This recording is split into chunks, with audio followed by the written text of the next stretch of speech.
Dear students of class 10, welcome to my history class. Today's lesson number 9, Fascism and Nazism.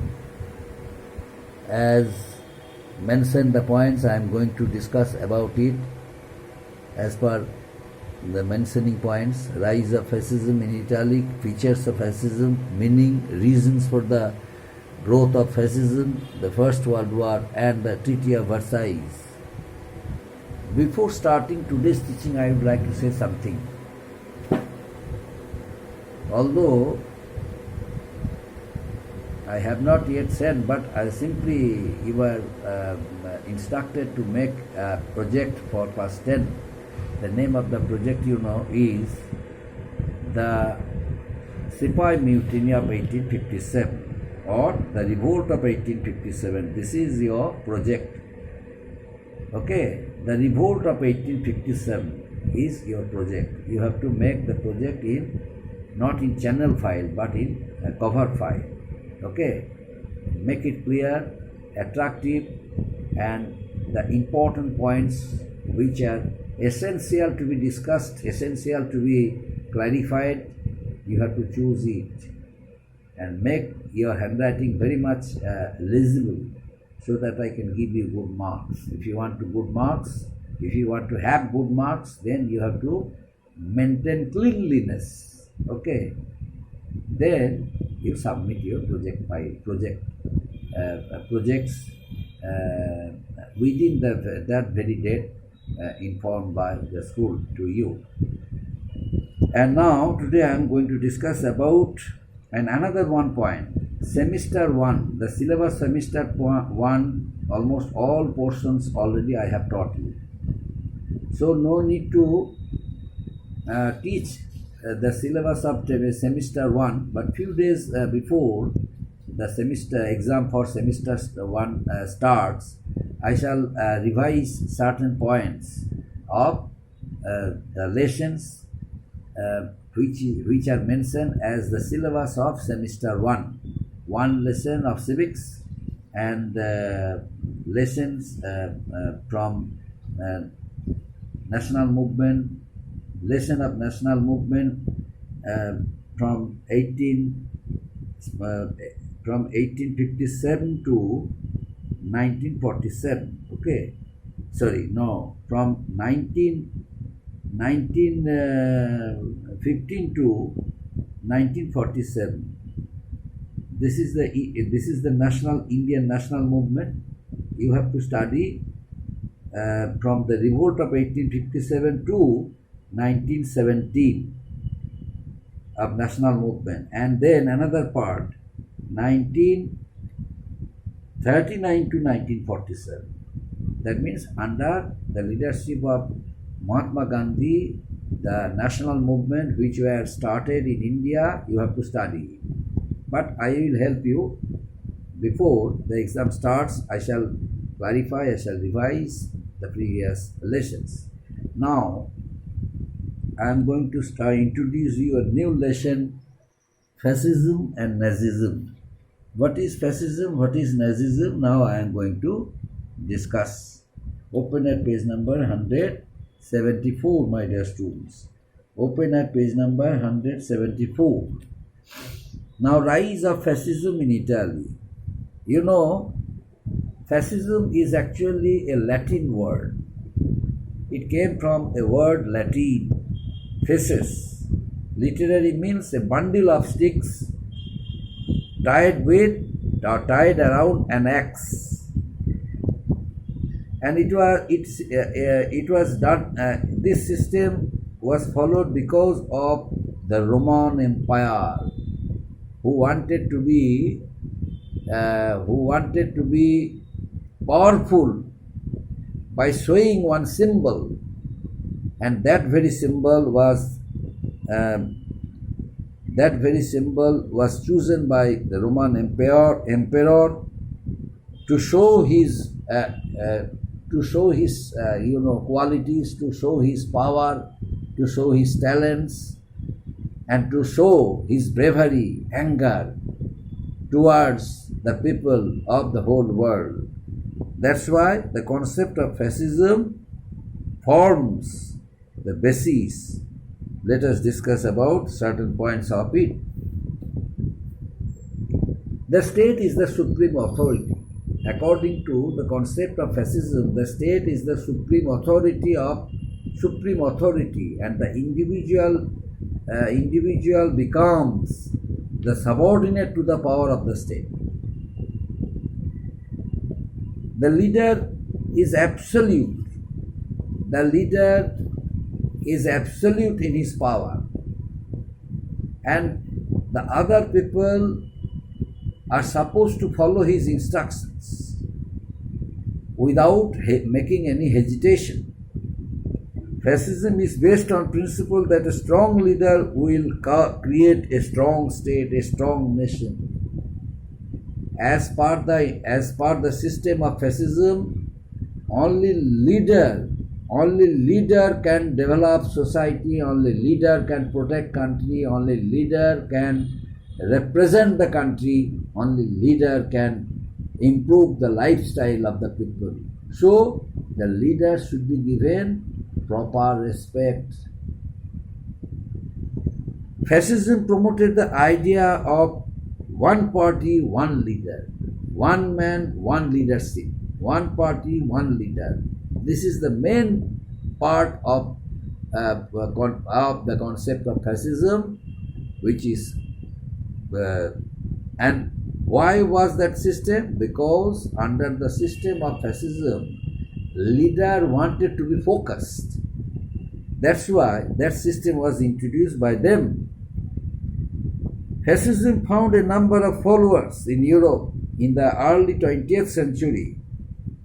Two nations that accepted the concept of fascism strongly, they were Italy and Germany. Italy and Germany were the two countries of Europe strongly supported and accepted the concept of fascism.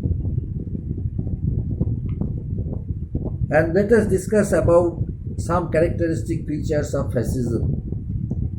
Both had been formed. Some similarities of fascism and Nazism also were there.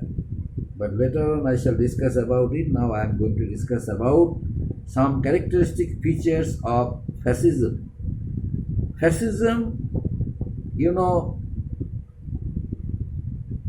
wanted to reconstruct the old traditionals, wanted to reconstruct the society and country with various reforms.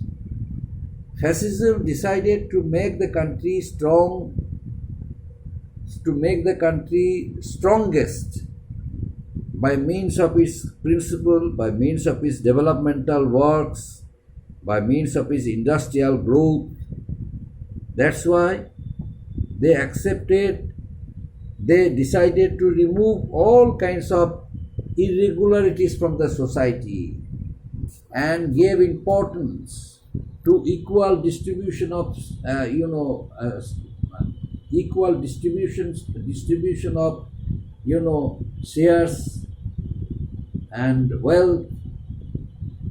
The concept of nationalism means country, one nation, one leaders, one man theory they introduced. For this purpose, the Europeans during that period of fascism would be obliged towards their leader, towards their leader, and the people and the political stage, the colonial race, and the nations and its ideology should be respected by the country's people. The people who did not have any knowledge about fascism, they must come forward to learn it from their leader. They would understand the meaning of fascism, the concept of fascism, the ideals of fascism, its principles, and then they would be encouraged by the ideals of fascism, and ultimately they would strengthen the country, they would strengthen the state and protect it from the other countries. That's why they accepted the concept of, fascism, and they decided to protect their concept of fascism from the ideology of socialism and communism. They antagonized the ideology of socialism and communism. They were anti-communist, anti-socialist. That's why they decided to protect the concept of socialism from the other ideology of socialism and socialism and communism. It brought in industrial peace through controlling worker strikes. The leader decided not to leave any opportunity to any workers who work in factories and industries to start any strike against the owners of the factories. The factory owners accepted the theories, the principles, the guidelines of fascism. They invested a lot of money, not only for their own interests, but for the interest of the state, because they realized that the interest of state should be protected first. If once it was protected by them, they would be ultimately benefited by the state. That's why they adopted the technique and method introduced by the leader of fascism, both aimed at resolving economic issues and post-war problems.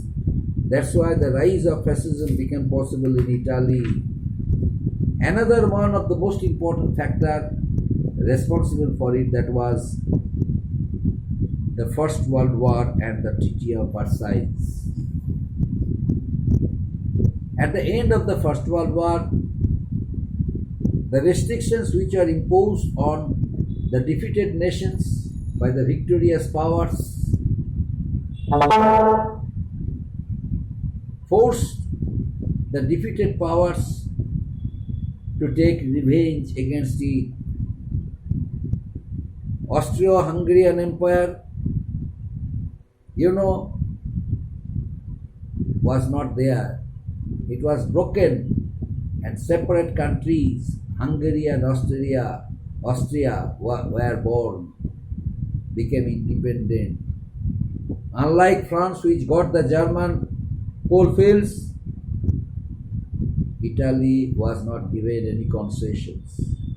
So what territories Italy expected from the victorious powers, they could not fulfill the aims and expectations of Italy. Although Italy was a part of the victorious powers, yet they could not satisfy Italy. And that's why the concept of fascism gave a birth of a new concept. The concept of fascism was the most important cause for the dissatisfaction of Italy. Means, since Italy was dissatisfied with the system of the Treaty of Versailles, some important territories which were supposed to be given to Italy, not given, Italy gave a birth of a new concept, fascism. This had been a big disappointment and hindered Italy's vision of being recognized as a great European power because of the Treaty of Versailles. The Treaty of Versailles not only dissatisfied Germany, but also Italy. It gave a birth of confusion, gave a birth of dissatisfaction. Both the two countries of Europe, Italy and Germany, felt insulted by the terms of the Treaty of Versailles. Germany was determined to take a revenge of the insulting and harsh Treaty of Versailles, and Italy joined them. Both of them adopted the concept of fascism and Nazism respectively. Italy adopted the concept of fascism and Germany adopted the concept of Nazism. These two concepts made these two countries very much powerful, stronger. That's why both of the two countries were determined from the very beginning to take revenge of the harsh and insulting Treaty of Versailles, which Germany was forced to sign. And Italy strongly supported the views of Germany.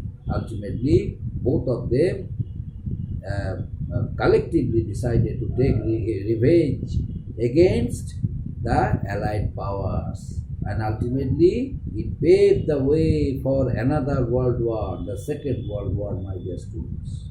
Next day, the remaining part of this lesson. Thank you.